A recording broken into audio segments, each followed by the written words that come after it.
Trump in the room when Vladimir Putin shows up. It's not about warm and touchy feelings. It's about how we come together as a nation and preserve our way of life. We can fight about our differences later, but at some point, we got to act like the United States of America. Sound the alarm. He said, "Who told you that, Kilpatrick?" I said, "The Lord told me." He said, "Oh, Kilpatrick." He kept counting. At 1 o'clock in the morning, my shoe door opened against all the rules again. He comes to the door. He said, "Who told you that you got a commutation?" So now I'm feeling real preachy. Because if you done came back in here, something's going on. So I got that voice that y'all get from y'all North Carolina preachers. The Lord told me. I dug deep. You know, I didn't do it up north. I did a southern shout. You understand what I'm saying? All right, y'all get it. Y'all get it. And he said, "Man," and he pulled out copies of the Detroit Free Press and Detroit News. He said, "Man, you just got a commutation from the President of the United States." I hit the floor, prayed, went to sleep. At 3 a.m., they do a count. They open the door again. I'm asleep. I went, "How could you sleep? You're on CNN. You're going home. They got you on there with Lil Wayne."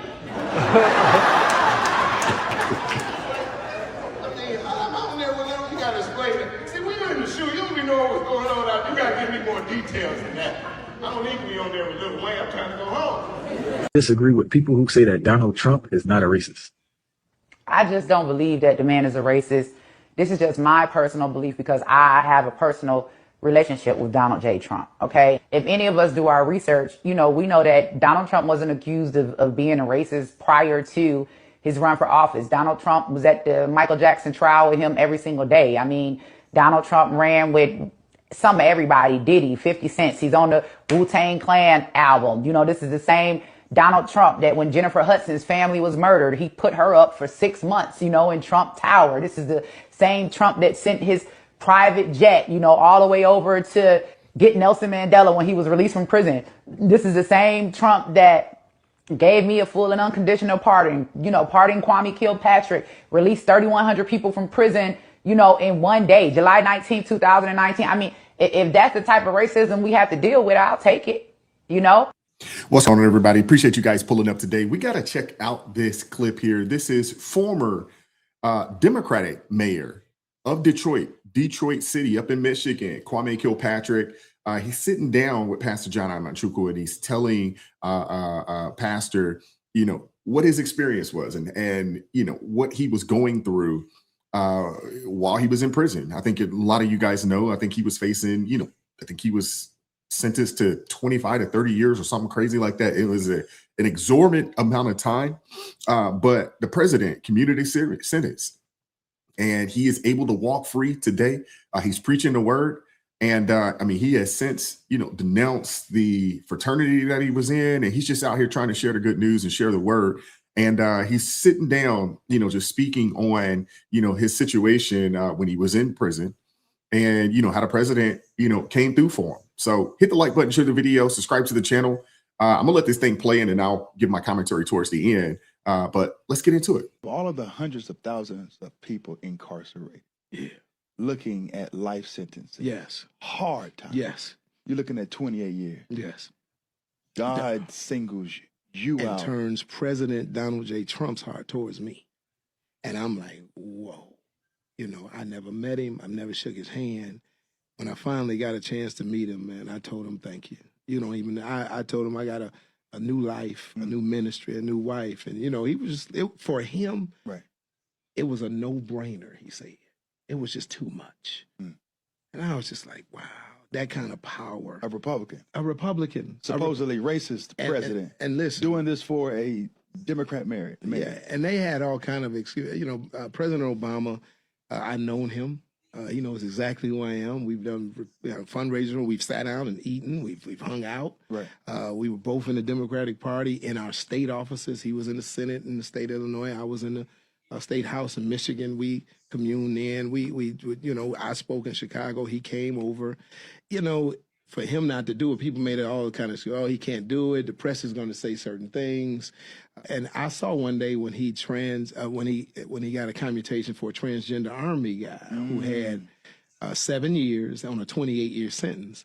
And so I saw that. That's It you. was the same thing. And I'm sitting there watching that. Me and John Cotton sitting in the TV room. And I said, oh, maybe he had to do that one first to get me. To do you. And what year were you in? I was in the 6th year. So I said, maybe he had to do that, to get me. And no. Never happened. No, President Obama. No, that was his last couple of weeks. Did it for the person who was confused about his life. And I am not angry with him. Understood. I'm not upset with him, but I don't want people to be upset with me if I talk about Donald J. Trump and what he did. Correct. It's gratitude. It's gratitude. I'm thankful. Cut and dry. It's gratitude No because question. you could be still behind. I should be in my 12th year of a 28-year sentence right now, and I'm sitting with you in North Carolina. You know what I'm going to do when I'm finished? I'm getting on the plane, and I'm going to go lay next to my wife and play with my kids. That's something, I don't want to, get emotional, but that's... Right. People have to understand sometimes that their political banter is not real life. It's not real life. It's how we feel about a certain thing. Right. I want to say this, man. There's a lot of people out there that have made a ton of excuses for President Obama. These are Black people that I'm talking about. And it could be, some whites, but I'm just speaking on Black people that I know that have made tons of excuses about what President Obama could do and what he couldn't do. He couldn't do this because of the way it would look and the press would come after him, so forth and so on. But it didn't matter when it came to the alphabet community. Like he mentioned, it didn't matter to, the confused individual that they let out, on a 28-year bid that had only did about 7 years, of his sentence. He didn't concern himself with how that would look in the press. The one thing I will say about the president is he doesn't care. We know that, 90% of the media is left leaning, and it doesn't matter what he does. They're going to attack him and try to destroy him and bring him down no matter what. So he's at a point now where it's just like, I do what I do, and I don't concern myself with, what is the press going to think about it? What's the Democrat Party going to think about it? No, if it's the right thing, we're going to do it. Simple as that. This brother Kwame Kilpatrick, he never, not one time, said that he was not guilty. He didn't come out and say that he was innocent. But I think he thought that the punishment was too harsh. A lot of that has to do with the 1994 crime bill that was implemented by Joe Biden, signed into law by Bill Clinton, who a lot of folks out there would say is the first Black president, just because, he might have smoked a little tree and he played the saxophone. I digress. But you have a lot of people out there, who, for whatever reason, just continue to give President Barack Obama pass. And for the life of me, I don't really understand why. This dude was in office for 8 years. No real conversations around reparations or doing something for this group and that group. But as soon as Trump gets in there, it's like, oh, you need to do this and you need to release these files and you need to do these things. And it's like crickets when the Democrats are in office. I don't understand it for the life of me. I just don't understand the double standard there. But again, I keep saying this and I'm going to keep pushing them, keep harping on it. If Democrats don't have double standards, they have no standards. Barack Obama will come out here on one hand and say, hey, man, y'all got to support this Black woman. But then in Virginia, we'll turn around and say, no, y'all need to support the Democrat Party. So what I need people to understand at this point, it's not about race in our country. It really isn't. It's about right and wrong, right, left, red, blue, light and darkness. That's really what this is about. You're being forced to make a decision. You're being forced to choose a side. Now, I'm not saying that, the conservative side is 100% perfect without flaw. Anytime you have humans involved, there's going to be flaws. And obviously, humans are not perfect. There's been one perfect person to ever walk the planet. he's passed and has resurrected, you know, and he's on the right hand of our Father. But when you look at what the other side is pushing, and you look at how wicked their agenda is, and you look at, you know, how, you know, two-faced and hypocritical they are, makes it really easy to say, you know what, I don't want to be a part of that. I want to hear from you guys in the comment section. What are your thoughts about any of this? Hit the like button, share the video, subscribe to the channel, turn the notifications on to all so you never miss an upload. Consider joining the ARP family or buy your brother a coffee. That link's in the description box below. And as always, keep God first, stay prayed up. We'll catch up with you guys next time. Peace.